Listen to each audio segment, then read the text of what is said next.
apa? Ijazah saudara Joko Widodo disita sebagai barang bukti, dianalisa di situ. Dan nanti kalau waktu gelar perkara di kasus laporan saudara Joko Widodo, kami selaku pihak yang berkepentingan harus ya dilibatkan. Baru nanti kita bisa lihat mana sih ijazah Jokowi. Oh ini toh ijazah Jokowi misalnya begitu. Kita bisa ngelihat. Jadi yang melihat meraba menerawang bukan hanya kuasa hukum Jokowi, kan katanya kuasa hukum Jokowi meyakini itu asli karena sudah melihat meraba dan menerawang. Saya kira ini kayak uang gopean aja ya, melihat meraba menerawang. Jadi metode meyakini ijazah itu asli disamakan dengan metode ngecek uang itu asli atau palsu begitu. Jadi itu kami menyatakan menolak hasil dari Barreskrim digunakan untuk proses di Polda Metro Jaya karena berbeda. Di Barreskrim itu awalnya Dumas, laporan informasi ditindaklanjuti dengan klarifikasi. Di Polda Metro Jaya langsung LP Pro Justisia ditindaklanjuti dengan surat perintah penyelidikan, dan terakhir ditindaklanjuti dengan mengundang sejumlah pihak untuk melakukan klarifikasi. Ada satu contoh ya yang saya unggah dalam artikel adalah kasusnya Setia Novanto.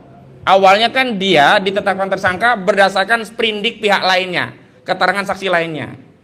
Nggak bisa, karena apa? Kasus orang itu ya satu-satu, nggak bisa. Berkas satunya dipakai berkas orang lain, nggak bisa. Akhirnya kan nanti itu diperadilankan dan batal. Terus diterbitkan sprindik baru. Saya tidak mau menyatakan nanti akan kami pra-peradilan, itu hal yang lain. Tapi sebenarnya kita seluruh rakyat pengen transparansi, pengen segera masalah ini selesai. Jenuh ngomongin ijazah palsu terus terang. Gak dapet duit kita ini. Jangan dibilang ngabelin kita ini proyek-proyek. Kalau ngabalin dugaan kuat saya dapet ya duit ya. Iya. Tapi kita ingin jawaban, dan sebenarnya saya dalam sebuah rilis media kami sampaikan bahwa kalau secara objektif ini kan diserahkan secara hukum, tapi secara subjektif sebenarnya saudara Joko Widodo bisa mengambil sikap subjektif dengan bersikap negarawan, perwira, kesatria, menunjukkan ijazahnya selesai.